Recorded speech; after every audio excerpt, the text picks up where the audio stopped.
Hi folks, welcome to Set Apart Homestead. This is Travis, and today we're going to be talking about radios, and specifically, are these little cheap Chinese Baofengs a good idea? Are they the perfect radio for homesteaders and preppers? Try not to pay attention to the annoying rooster back here in the woods. Anyways, I'm actually fairly new to owning, getting into the Baofeng fad. I've been a ham radio operator, licensed operator for 12 or 13 years now. I can't exactly remember. And I didn't have any of these because, well, I didn't need them because I had other better quality handhelds and mobiles. But a couple of years ago, during a move, all our stuff was in a storage unit and it was broken into and stolen. Yes, it upset me a lot because it was mostly all my cool stuff, you know, books and radios and other things that I didn't like someone taking. Anyway, so I decided to get one. And, the quick answer to the title question is I think they are. I think they are an excellent choice for preppers and homesteaders. And I'll get into that more, and also specifically this radio. If you don't have your ham radio license, I want to encourage you to do that. It is very easy to get your entry-level technician license. And a technician license will allow you to communicate with these types of little handhelds and with the little mobiles that fit like in your car.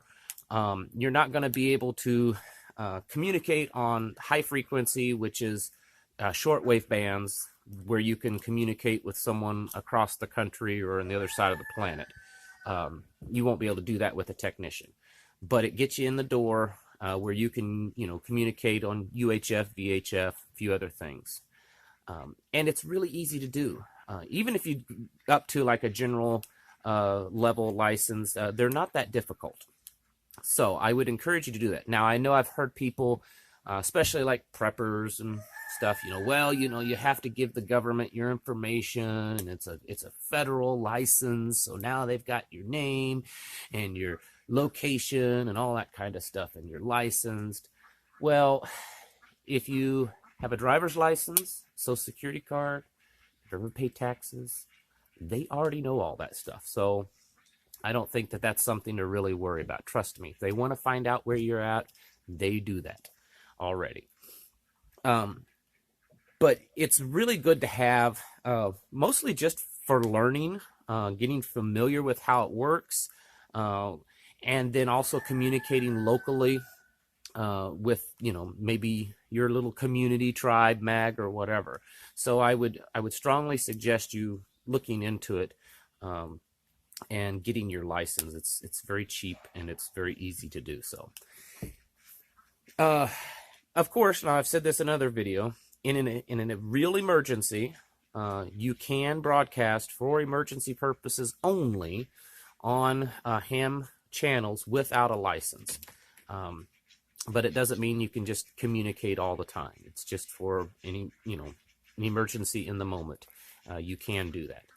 But you do need to get your license, and, it's not that big of a deal.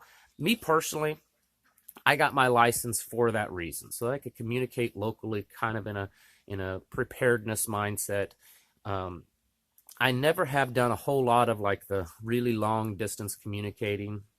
It's just not been a big interest to me. Oh well. But when you're thinking of a preparedness, homestead, that sort of thing, something that you can communicate on your property, you can communicate with neighbors, you can communicate with others within your community, within a 10-20 mile radius. You can do that with ham radios. So again, it's something you need to look into. Now, these Baofengs, what's the deal with them? Well, the thing that's first noticing thing is that they're really cheap. And I don't mean necessarily in quality, I mean in price. The UV 5R or R5s, which is kind of their base model that's been out the longest. You can find those on Amazon for 18, 19 bucks.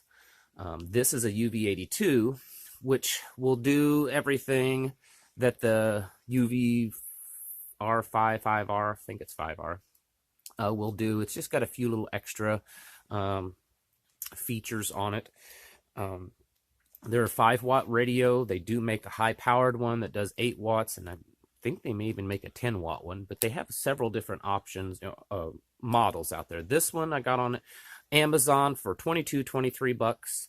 Like I said, the 5R is around 18, 19 bucks. If you're paying $30 for a Baofeng like one of these, you're paying way too much. So that's the first thing that's like enticing about these, because for those of you that don't know anything about ham radios, if you got a comparable model, and I mean I'm comparable in features, okay, features only. If you got like a Kenwood or a Yaesu, something like that had similar features, you could easily pay $300 to upwards of $1,000 depending on what you're getting. Now, typically those radios are going to have a lot more features, and the quality is definitely going to be better. But it's one of those things. $20 versus $400. How much better really is that radio at $400?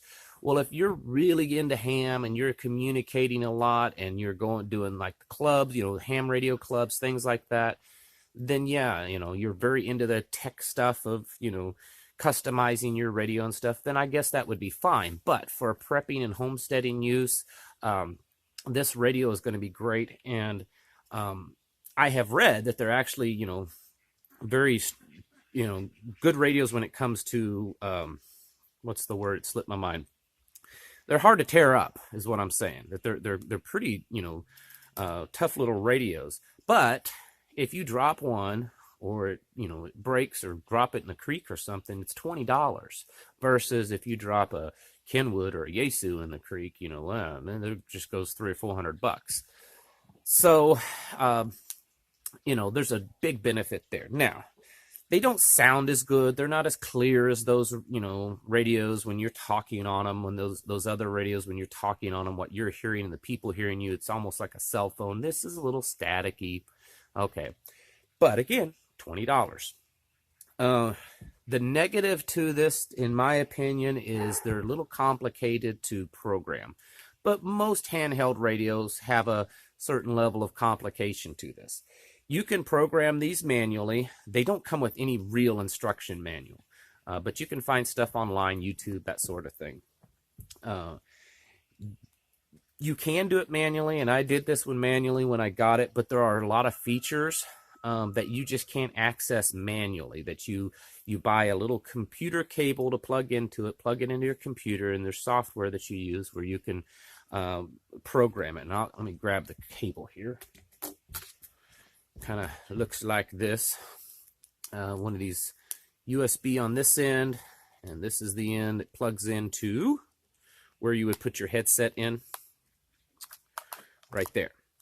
As a side note with these, you can buy these cheap ones online. They're all over the place on Amazon for like $2 or $3. The problem is there's a little chip in this end. And the problem is with those little cheap ones, a lot of times it's a not a real chip, it's a fake chip, it's a counterfeit. That's the word I was looking for. Counterfeit chip. And so they don't work. This one I paid 19 bucks for, which it's properly manufactured to know that it's a good quality one. I'll leave a link in it, but if you just want to risk it and get one of the $2 ones, sometimes they work, sometimes they don't.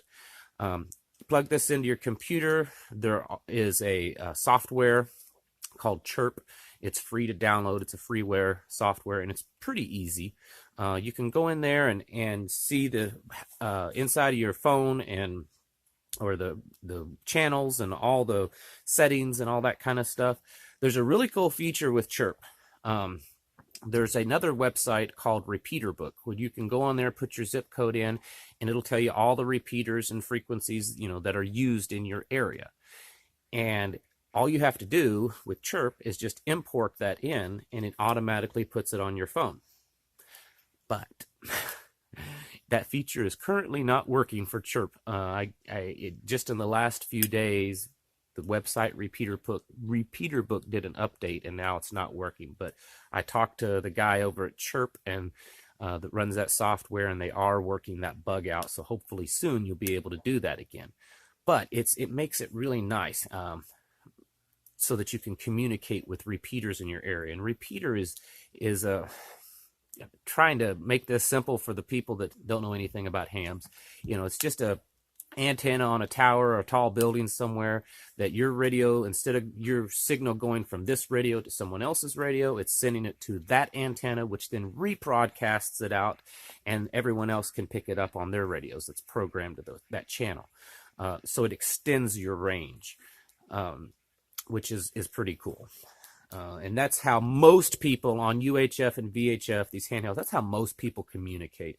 I mean, you can do simplex, which is radio to radio, and a lot of people do that. But when you're communicating within your community and club and tribe and stuff like that, a lot of people use repeaters, and there's repeaters all over the place. Have no doubt that in your area there are repeaters that you could communicate on because they're just everywhere. So they're cheap. The quality is pretty good.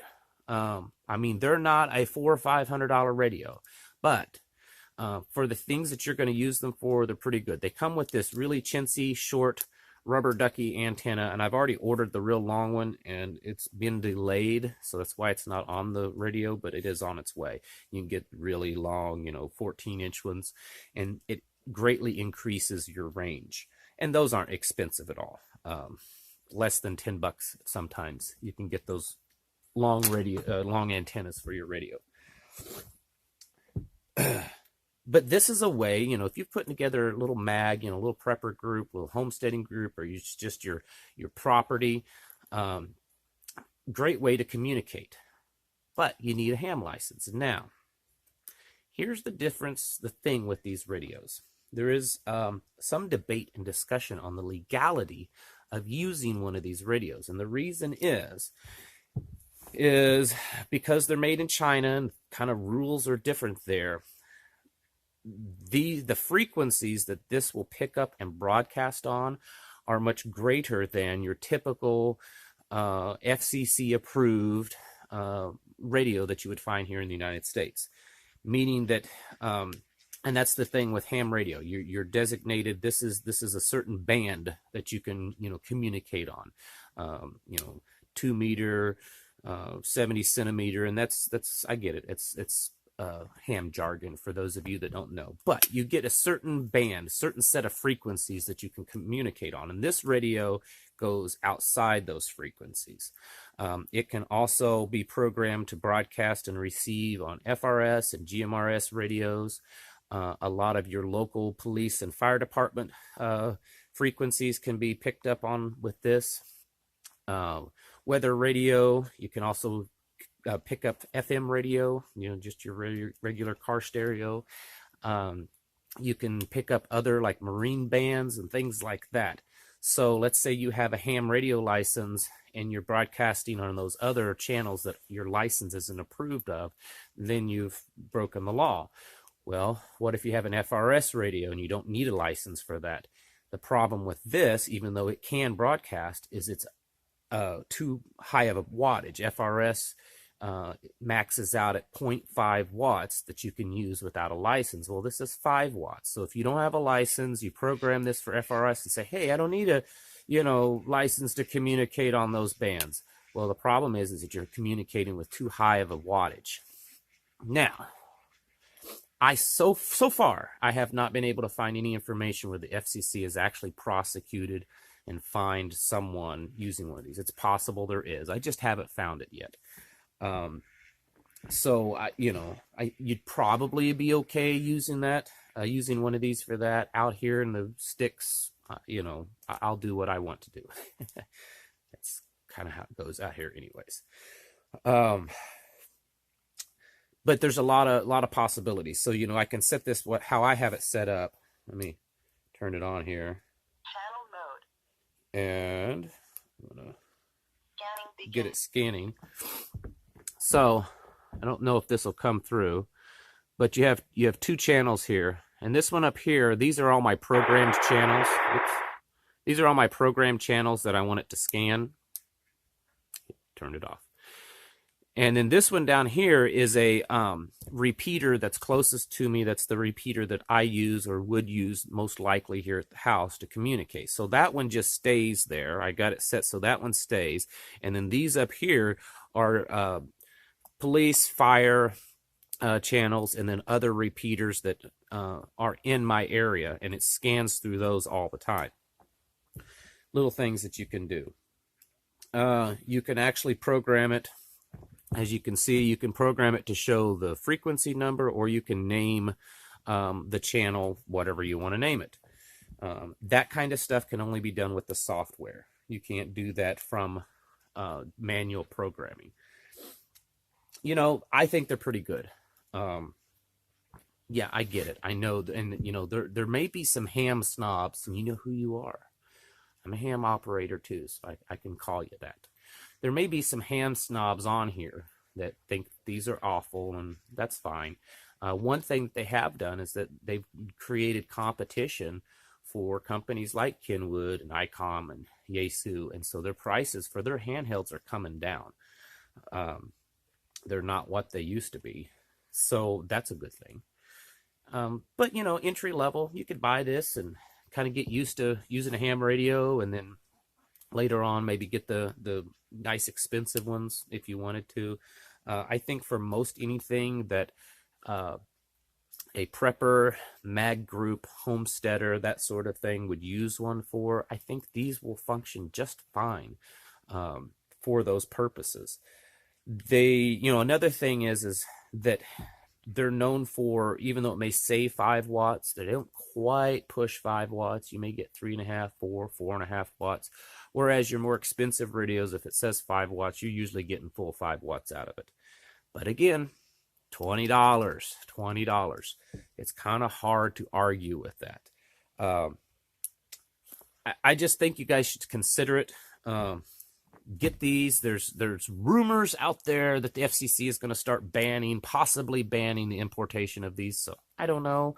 But hey, they're $20, $25. Wouldn't hurt to buy you at least a couple and have them sitting around, and then work on that ham license.